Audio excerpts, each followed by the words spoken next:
What's up, my people? Before we start the show, make sure you like the video, comment on the commentary, and subscribe to the channel. Become a part of the GVG family, because without you, there's no us. And as always, we thank you, and all praises to the Most High.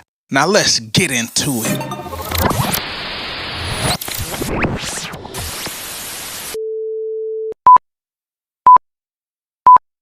Yo, what's up, everybody? It's your boy Hally back again. Gvg Podcast. We in a building. You know how we do. East Side all day. Detroit represented to the day that I die.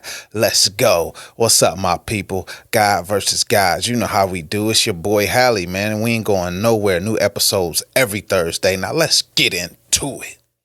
Today we're going to be talking about something that's close to me and my people. We're going to talk about your boy Morant. Now, y'all already know how I do.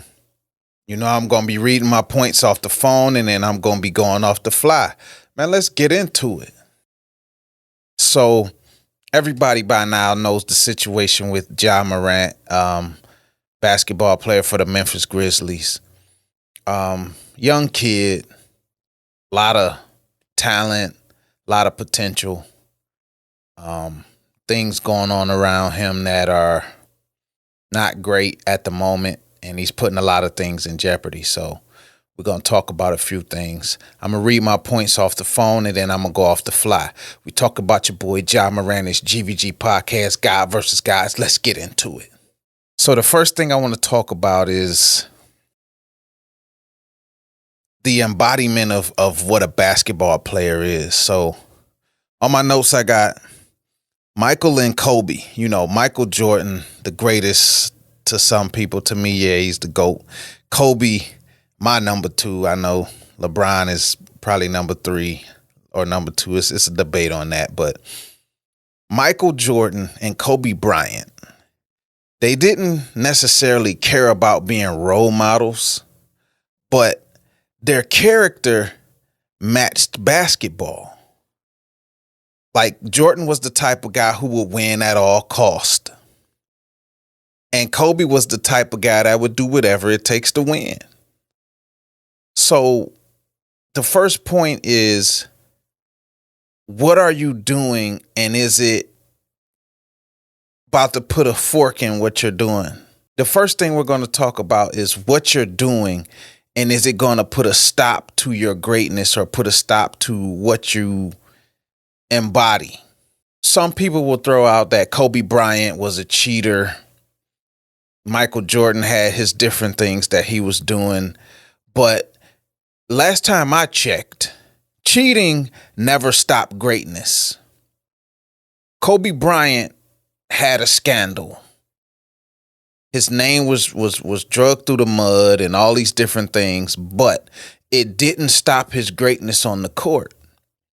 Whatever Michael Jordan went through, whatever Kareem went through, whatever Magic went through, well, outside of the end of Magic's career, these things didn't stop them from greatness.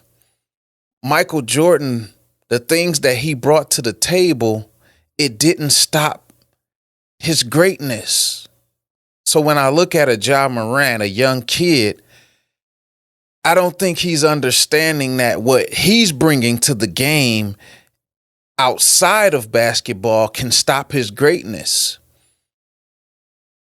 Running around with the baby handguns, because it ain't like he packing tough out here, but the baby handguns that he, flashing, they already told you, man, we got rules, we got policies.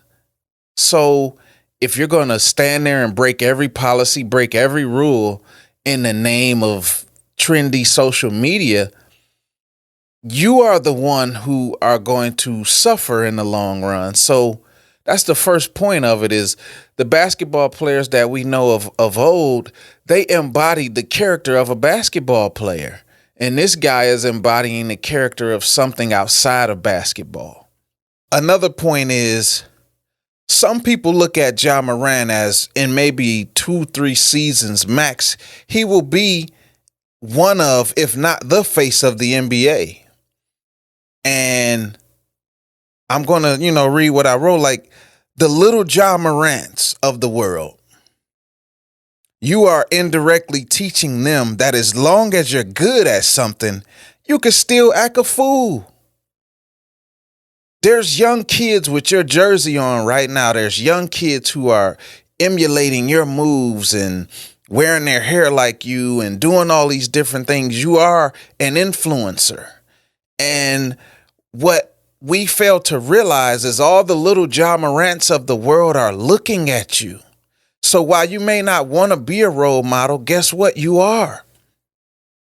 And what you're teaching them is you can ride around with them thigh-owls. You can go do this. You can get with the strippers in the club and throw $20,000 a night. You can disobey your parents. You can disobey the organization. You can do whatever you want because you're valuable. But what you're not understanding is you're teaching these children something that's going to take them away from the game and take them away from reality. The reality is, yes, you can be great. You can be whatever you want, but there will be lines that if you cross those lines, you will be gone. So the little Ja Morants of the world, if you're even watching this right now, do not take the same path that he's taking. Because just because you're good or great at something does not mean that you get a pass. You may get a slap on the wrist, but I guarantee if you keep making a fool of yourself, keep being a dum-dum, you're going to be out the league. And you're going to have all those stories about what you could have been, should have been, and would have been. End of story. So my next point. I know my hood boys feel me on this. The hood perspective of when men make it out the hood. They keep the game, but they lose the paranoia of the crumbs. This is a deep point. And I think Shannon Sharp might have touched on this a bit. When you come from the ghetto, the streets, the hood, the slums, the projects, whatever you come from where you are less fortunate and don't have enough and you got to deal with this.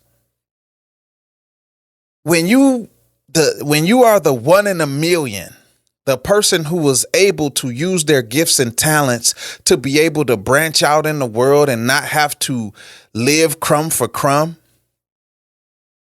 you notice that if I'm in a mansion and I live across the street from Sylvester Stallone and down the street from Arnold Schwarzenegger and around the corner from Kim Kardashian, things have changed. I don't have to run around with the same paranoia that I had when I had $2 in my pocket and there were 3 crackheads trying to take it from me. I don't have the same paranoia of buying a PS5 and thinking somebody's going to break in my window and take it. I don't have the same paranoia of walking down the street with a certain color on and thinking guys are going to try to get at me because I got on the wrong color. You elevate. So you take the game with you, you take the street smarts with you, but you in turn realize I don't have to go as crazy as I was in the hood because I'm in a different state now. So my hood boys, I know they feel me that why am I taking penitentiary chances when I don't have to? Why am I out here doing things that I don't have to do? It just shows you where a person is from. A person that's from the hood, they're not going to act that way. At least the real boys. You know, we got the stupid guys. Don't get me wrong. But most people, if they're waiting on their break, they're waiting on their chance. Well, if I got $1 million, if I got $5 million, if I got 10 million, this guy got 200 million. We would put the guns away gladly. Everybody know. Once you make it out, you're out. Stop playing games. My next point is going to be young kids doing what's trending. We live in a time where social media is king. Now, when I was growing up, we didn't have social media, but there were also things that were trending. They just weren't trending on a worldwide social media level where you can have access to it all day. Yes, we was out there with those guns. We was out there doing different things as teenagers, but it's because where we were from and the influence and stupidity. But times have changed to where now the trends, you got kids out here doing Benadryl and overdosing. You got kids dying off nutmeg and suffocating themselves and hanging themselves and doing all these things. And you got the older people doing TikTok dances and challenges and all of these things to either stay relevant or try to carve their own name out in this game. So when I look at a Ja Morant, who has basically everything you could want, there's still something inside of him that's saying, I need more. I see, NBA Youngboy, Moneybag Yo, Finesse 2 Times. I see all these people, they gutter, they gangster. So for me, I want to be gutter. I want to be gangster. They're trending, holding, doing their thing. I want to be that person. Not realizing you got more money than them. You got more upside than them. You got more potential than them. And a lot of them, this is all they know. You know more. So the Ja Morants of the world, the different people of the world who are falling to what's trending, it's just something that's happening every day. And this is just another person who has fell victim to it. My next point is Benjamin Button. For those of you who didn't see the movie Benjamin Button, it starred Brad Pitt, and it was a movie about him aging backwards. So as he got older, he got younger. I think a lot of us have this problem mentally. What I would say to Ja Morant is, don't keep being Benjamin Button. You're living life backwards. Your thought process is moving backwards. It's like Snoop say, don't wait till you 40 years old and out the hood to become a Crip or a Blood. It's stupid. So to Ja Morant, I would say, why are you moving in a direction that isn't progress? Why are you going on IG Live and whatever live you use to show which the gun, what it looked almost like a water gun. It was so small, but it's a gun. And I think, we getting to a point where it's like, what are you searching for? What are you searching for, Ja Morant? You have it. You made it. You got it. You are on national television. People want to wear your shoes. People are idolizing you. People are buying your jerseys.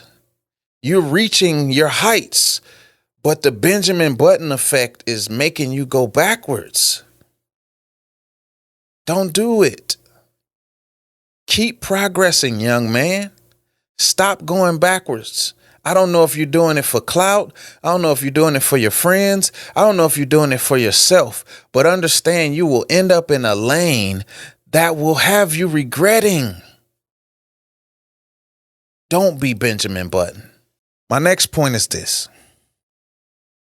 Ja Morant may not be wrong in his right to bear arms, but anyone with any sense knows that guns are serious. Anybody with any sense knows that guns are serious. You ask anybody, they know that trigger play is real. Do you know what bullets do to flesh? What bullets do to a man, like when his soul leave his body? Do you know what bullets do when they kill somebody? Do you know that families are affected by this? Do you know how serious guns are? Most people that have them and they're registered, they're serious. They're not running around putting a gun to their own head. Cause NBA Youngboy song on. That's someone who don't know about the seriousness of guns. That's someone who probably never shot a gun, someone who probably never shot somebody or been shot at. It's not a game. This is real life. So when I see someone in a video holding the gun up, dancing, almost putting the gun to their own head, it shows the inexperience. It shows that you're not about that life. It shows that you're not from that way. And that's okay. You don't have to be. But stop trying to portray yourself as this thug, because you're not. You are a 6'3", 6'4", 175-pound basketball player who, if Steven Adams wasn't around, you probably would have got whopped a few times. Just be Ja Morant. Just be spectacular on the court. Next point. Sometimes we want the clout and fame for being a thug. I come from the east side of Detroit. I know all types: killers, dealers, thugs, rich people, poor people, hard-working people, dudes that'll steal from you, dudes that'll kill for a few dollars. You know what I'm saying? I know the ups, I know the downs. And most of those people don't want to be seen. You know, there's something about this new era that we're in where everybody wants to be seen. They want to be seen rolling blunts. They want to be seen holding a gun. They want to be seen fighting. They want to, like, everything is just TV worthy now. You know, back in the day, it was World Star. That, like, everybody wants to be seen. So for a Ja Morant who already has millions of people following him, why are you clout chasing? That one I'm scratching my head on. Why would a Ja Morant be clout chasing when he already has clout for being a basketball player? It lets you know that something is missing inside of him and he's searching.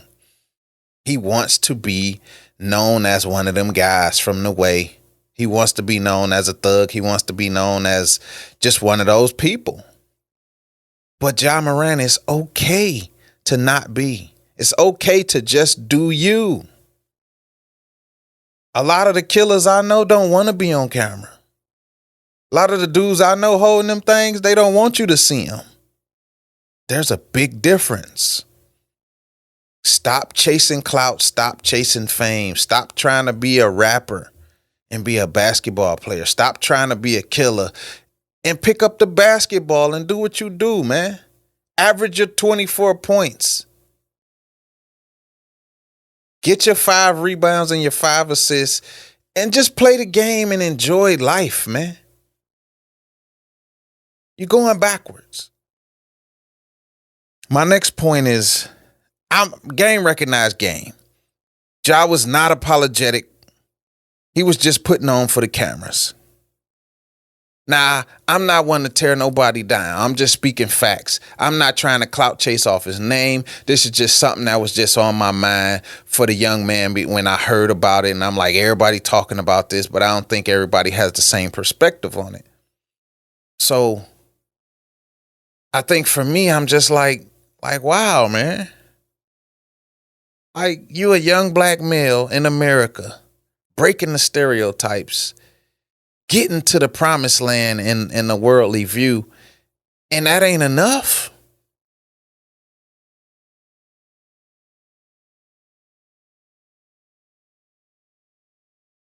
I have daughters. I have young people in the realm of my life who I deal with.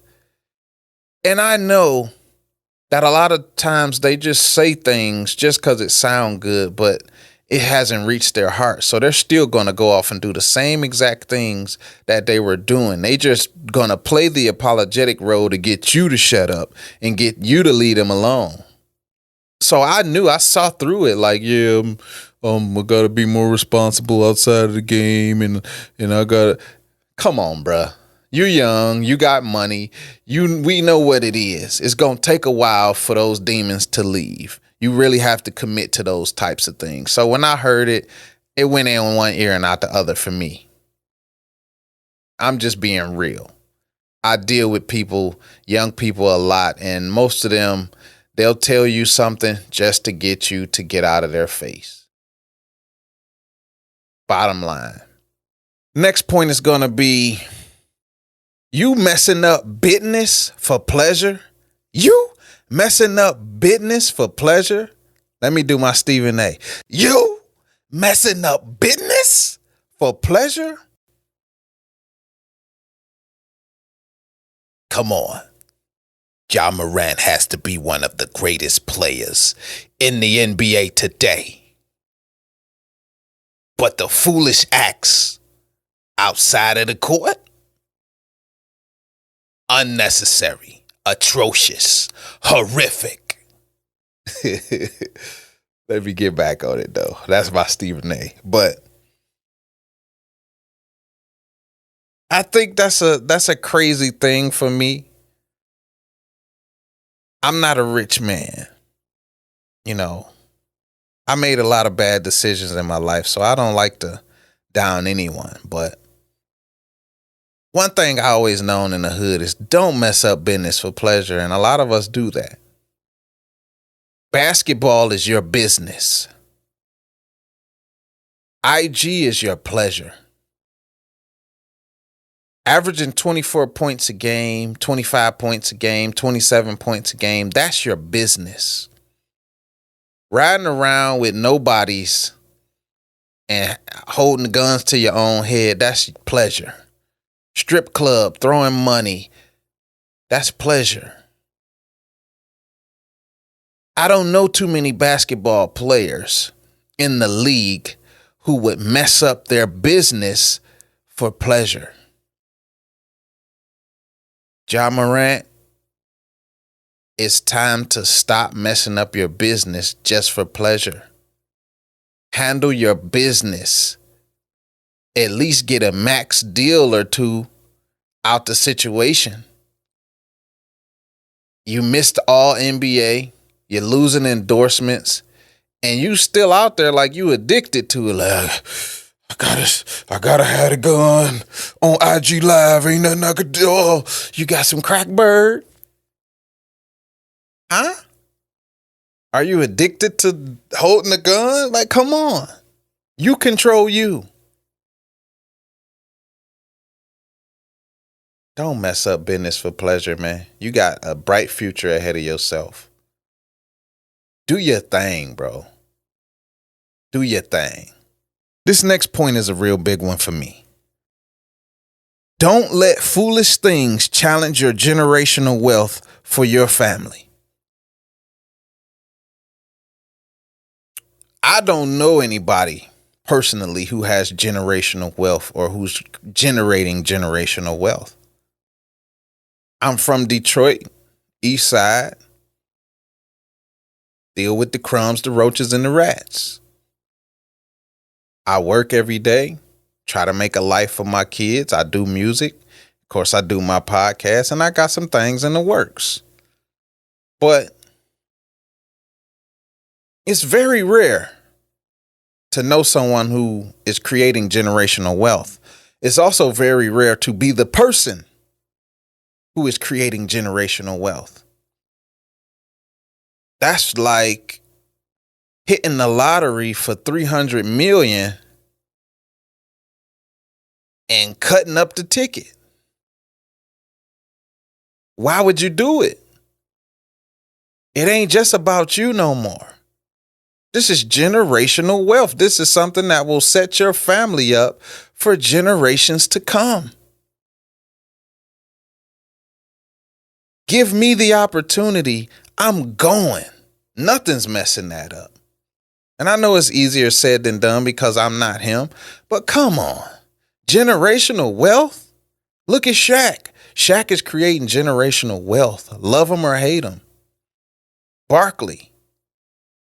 Even Stephen A. These people are creating things that when they die or when they pass on or when they're incapacitated or whatever it is, they have created something for the rest of their family to be able to keep it going. You are in a position to be a power player. You are in a position to change history for your family. in other families. Please be the guy. Please be the number one dude. Please live in your purpose, Ja. You are the man. You can be the man. You can continue to stay the man. But please live in your purpose, little bro. Your time is now. You are the future. Continue moving in your path and in your purpose, little bro. You got this. And this is the last thing I'm going to say. There's nothing worse than making it to be a part of change in the financial disparity of your people and then resorting back to the stereotype that you didn't even live. I'm not saying that middle class people don't have problems. I'm not saying that middle class people don't thug it out every now and then. But when I was growing up, I didn't even know about a middle class. I was poor, poverty, streets. So the stereotype was our life. So it's so unnatural when you see someone resort back to a stereotype that they didn't even live. You didn't even grow up that way. So why, when you're about to get $191 million, are you resorting back to a stereotype that you didn't even live? Why do you want street cred all of a sudden now? Why do you want to be Yo Gotti all of a sudden? Why are you moving backwards? I just don't get that one. You are in a position to be great. Not only great, you are in a position to be the curse breaker for your family. You are in a position to be the helping hand. You're in a position to be the president of the history changing in your family. People will look back generations and generations and say, that's your great-great-granddaddy, Ja Morant. He's the one that changed our lives. Live in your purpose, young man. Rumble, young man, rumble. Get to it, little bro. You have greatness. You have greatness. Muhammad Ali had greatness. Michael Jordan had greatness. You have that same thing in you. Don't mess it up. Don't mess it up. We all rooting for you, Ja. We hope you make it. This is Gvg Podcast. This your boy Hally. We out. Thank you for being a part of this experience. GVG appreciates every single one of you. I hope you came away from this video with a little more perspective, patience, understanding, and purpose. So until next time, we on Christ time.